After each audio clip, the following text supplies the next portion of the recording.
రాహుల్ గారు, మీకు universal water loss మీరు ఒకసారి చదువుకోండి. యూనివర్సల్ వాటర్ లాస్ ప్రకారం పరివాహక ప్రాంతం వాడుకున్న తర్వాతనే దిగువ ప్రాంతాలకు నీళ్ళు ఇవ్వాలి. నెంబర్ 1. దిగువ ప్రాంతాలలో ఉన్న పరివాహక ప్రాంతానికి నీళ్లు సరిపోయిన తర్వాతనే ఇంకొక బేసిన్కు నీళ్లు తరలించాలి. ఈరోజు గోదావరి బేసిన్లో ఉన్న ఆయకట్టుకు నీళ్ళు ఇవ్వకుండా ఇతర బేసిన్లకు తరలించడానికి వీల్లేదు. Point number 1. ఇట్లాంటి వాదన వల్లనే ఈ వాదనలు వితండవాదంగా మారే తెలంగాణ రాష్ట్ర ఉద్యమం వచ్చి తెలంగాణ రాష్ట్రం ఏర్పడిన తర్వాత ఈ ప్రాజెక్టుల నిర్మాణం కోసము, నిర్వహణ కోసము, వివాదాల పరిష్కారం కోసం గోదావరి రివర్ మేనేజ్మెంట్ బోర్డ్ అని పెట్టినరు. అందులో ఆఫీసర్స్ కమిటీ ఉంది, మినిస్టర్స్ లెవెల్ కమిటీ ఉంది, యూనియన్ మినిస్టర్ నేతృత్వంలో ముఖ్యమంత్రుల కమిటీ ఉన్నది. ఈ ప్లాట్ఫామ్లలో ఎక్కడ చర్చించకుండా గోదావరి రివర్ మేనేజ్మెంట్ బోర్డుకి మీరు ప్రాజెక్టు రిపోర్ట్ ఇవ్వకుండా ఆ గోదావరి రివర్ మేనేజ్మెంట్ బోర్డు మా అభ్యంతరాలను మాకు లేఖ రాసి మా అభ్యంతరాలను తీసుకున్న తర్వాత ఆ అభ్యంతరాలను నివృత్తి చేసినాకనే ముందుకు వెళ్ళాలి. ఈ ప్రాసెస్నంతా ఆంధ్రప్రదేశ్ డీవియేట్ చేసి మాకు అధికారం ఉంది, మేము అధికారాన్ని చెలాయిస్తాం, మోడీ గారు మాతో పాటు ఉన్నారు కాబట్టి ఢిల్లీ నుంచే కిందికి దిగుతామని వస్తున్నారు. ఇది మీరు అర్థం చేసుకోవాల్సిన పాయింట్. ఇది నిజంగానే ఆంధ్రప్రదేశ్ వాదనలో బలం ఉంటే చట్టం చేసింది పార్లమెంట్, రివర్ మేనేజ్మెంట్ బోర్డులు ఏర్పాటు చేసి state reorganisation act 2014 saying that Godavari River Management Board has to address Godavari issues, Krishna River Management Board has to address Krishna River Management Board issues. Officers level committee, minister level committee, chief minister level headed by Jal Shakti minister. ఈ appropriate ఫోరంలో అయినా ఎక్కడ resolve కాకపోతే legal battle ఉంటుంది. ఈ appropriate ఫోరంలలో ఈ project గురించి చర్చించకుండా సీదా finance minister దగ్గర, సీదా ఎన్విరాన్మెంట్ మినిస్టర్ దగ్గరికి అప్రూవల్ అయినాక కదా పర్యావరణ శాఖ దగ్గరికి వెళ్లాల్సింది. ఇది అప్రూవల్ అయినాక కదా ఆర్థిక శాఖ మంత్రి దగ్గరికి వెళ్లాల్సింది. ఇవన్నిటిని పక్కన పెట్టి ఈరోజు ఆ వైపున ముందుకు వెళ్తున్నారు అని అంటే ఇందులో వాళ్ళు చేస్తున్న వాదనలో లోపం ఉందన్న సంగతి మీరు అర్థం చేసుకోండి.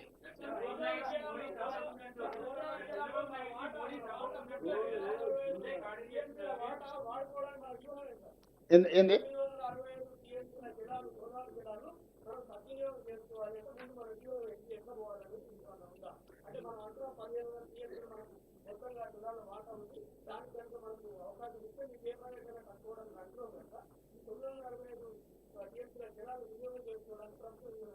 ప్రభుత్వానికి ఇప్పుడు కాదు, 60 ఏళ్ళ నుంచి వ్యూహం ఉంది. దాంట్లో భాగంగానే ఎస్ఆర్ఎస్పి వచ్చింది, శ్రీపాద ఎల్లంపల్లి వచ్చింది, అదేవిధంగా మిడ్ మానేర్ వచ్చింది, లోయర్ మానేర్ వచ్చింది. ఇవన్నీ ప్రాజెక్టులు, మంజిరా వచ్చింది, సింగూర్ ప్రాజెక్ట్ వచ్చింది.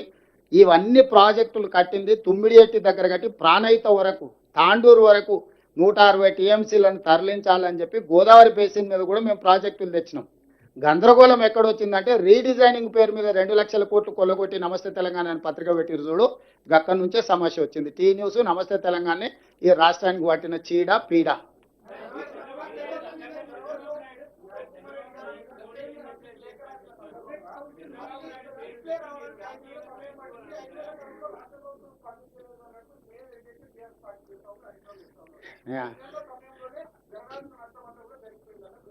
ఇప్పుడు హరీష్ రావు గారి యొక్క అక్కస్కు మందు లేదు, దానికి ఏం మందు లేదు. అసూయకు మందు ఉండదు, తెలుసు కదా నీకు.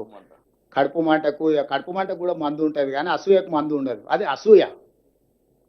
అరే ఇది కూడా మేమే ఉంటే మేమే టెండర్లు పిలిస్తే ఆ కమిషన్లు మాకు వచ్చేటివి, ఇప్పుడు అవతలోళ్ళు పిలుచుకుంటారు అదెక్కడ బాయను ఇదెక్కడ బాయను అనే అసూయ.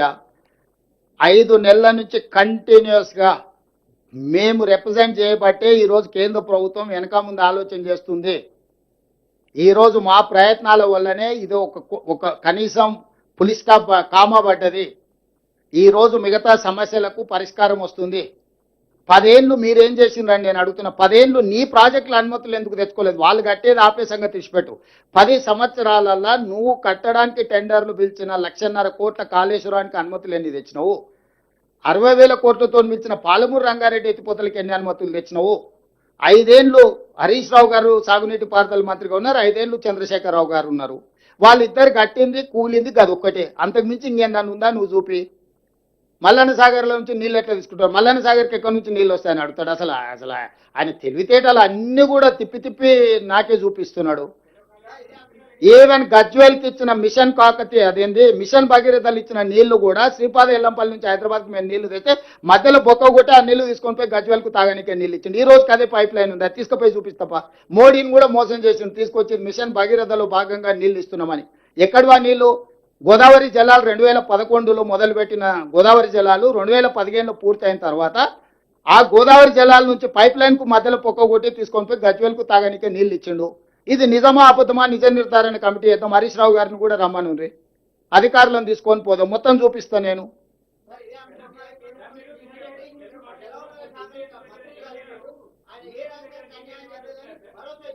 ఎవరు?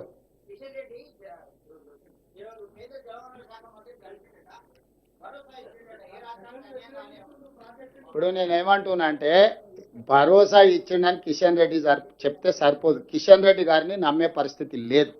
కిషన్ రెడ్డి గారి ఇంటిగ్రిటీనే బిగ్ క్వశ్చన్. ఇంత కీలకమైన సమావేశాన్ని ఇక్కడ మేము పెట్టి అఖిలపక్షాన్ని పిలిచి మీరు రాండి, మీరు సహకరించండి అంటే వీడికి రాకుండా నాకు పని ఉంది ఢిల్లీలో అని పోయిండు మంచిది, వేరే మీటింగ్లో ఉన్నాయన్నాడు. వేరే మీటింగ్లో ఉన్నాయన రేపు పొద్దుగాల మేము జలశక్తి మినిస్టర్ని కలిసి ఉంది మాతో కలిసిరా అంటే ముందుగాలనే పోయి ఆయనకు వాళ్ళు ఏమొచ్చినా వాళ్ళకి ఏం మాట ఇయ్యకు, ఇది కట్టుకొని చంద్రబాబు నాయుడు కట్టం పోతే నా మంత్రి పదవి అవుతాయి. ఎందుకంటే ఇప్పుడు మోడీ గారు చంద్రబాబు నాయుడు మద్దతు ఉపసంహరించుకుంటే మోడీ ఉండడు, మోడీ దిగిపోతే కిషన్ రెడ్డికి ఉద్యోగం ఉండదు. Simple formula. కేటీఆర్ గారు చెప్పుంటారు, అరే నువ్వు పోయి చెప్పిరాపో లేకపోతే లేదో పరిష్కరించేటట్టు ఉన్నారని. ఇప్పుడు కిషన్ రెడ్డి గారికి ఇక్కడ తెలంగాణ రాష్ట్రానికి రావడానికి పోవడానికి 2 గంటలు ఫ్లైట్లో ఇక్కడికి రావచ్చు, 4 గంటలకు మీటింగ్ అడ్రస్ చేయొచ్చు, మళ్ళీ 6 గంటలకు ఢిల్లీకి వెళ్ళిపోవచ్చు. ఇది చేయలే, పోనీ వాళ్ళు బిజీగా ఉన్నాడు. బిజీగా ఉంటే జలశక్తి మంత్రిని కలవడానికి సమయం ఎట్లా దొరికింది? ఆయన వీడికి మీటింగ్ ఎందుకు ఎగ్గొట్టిడు? నాకు వేరే మీటింగ్లో ఉన్నాయి ఢిల్లీలో, ప్రీఆక్యుపైడ్ బిజినెస్లో ఉన్నా నేను, ఐ కెనాట్ కమ్ అన్నాడు. Okay fine. కేంద్ర మంత్రి నిజంగానే ముందస్తుగా మేము 4 రోజుల ముందు చెప్పినాం, 4 నెలల ముందు చెప్పేది ఉండనేమో తెలియదు. వారు వేరే కార్యక్రమాలలో వారు బిజీగా ఉన్నారంటే అర్థం చేసుకుంటా. మరి ఏ రకంగా జలశక్తి మినిస్టర్ దగ్గరికి పోయిండు, సమయం ఎట్లా తీసిండు? దీన్ని బట్టి ఆయన చిత్తశుద్ధి ఏంది? ఆయన పోయి లోపల సీక్రెట్గా ఏం చెప్పిండు ఎవరు చెప్పాలా?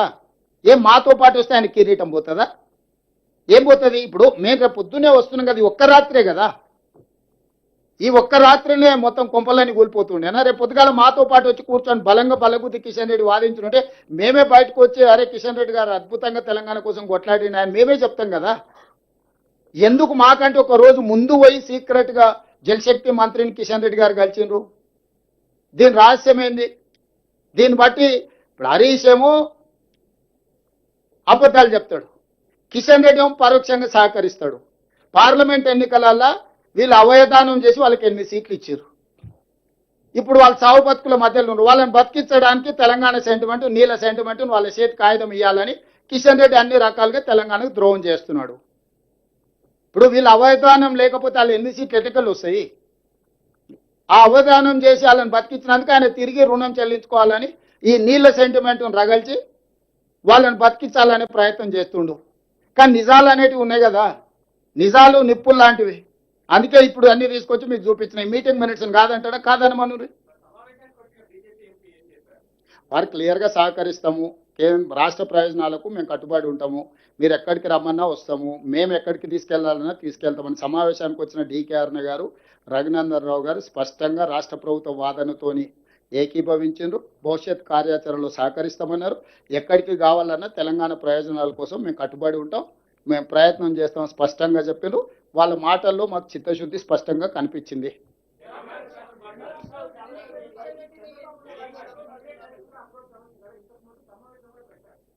అవునే, ఇది ప్రభుత్వం అధికారిక కార్యక్రమం. నువ్వు మా ఇంట్లో ఫంక్షన్, మీ ఇంట్లో ఫంక్షన్ ఉంటే నేను మాట్లాడుకోవచ్చు. ఇది అధికారికంగా ఏర్పాటు చేయాల్సింది. ఫిర్యాదు చేస్తున్నాము. ఆర్బిట్రేటర్ ఎవరు? 2 రాష్ట్రాల మధ్యలో వివాదాలు వచ్చినప్పుడు arbitrator government of India, Jal Shakti minister. రేపు పొద్దుగాల పోయి జలశక్తి మినిస్టర్ను కలుస్తున్నాము. అపెక్స్ కౌన్సిల్ చైర్మనే జలశక్తి మినిస్టర్. ఆ అపెక్స్ కౌన్సిల్ చైర్మనే రేపు పోయి కలుస్తున్నాం మేము.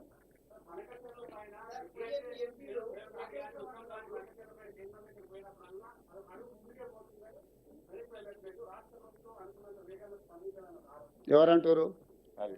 ఇక ఆయన తప్ప ఇంకెవడని ఉన్నాడా? నేను అదే చెప్తున్నా, అన్ని అబద్ధాలు. ఇప్పుడు అదే చెప్తున్నా. ఇప్పుడు నేను చెప్పేది అది. కేవలం అబద్ధాలతో బతకాలని చూస్తున్నారు. పిల్ల చేష్టలు అంటారు కదా, నీకు తెలుసు కదా. శవాల మీద పేలాలు ఎదుర్కోవాల్సిందే.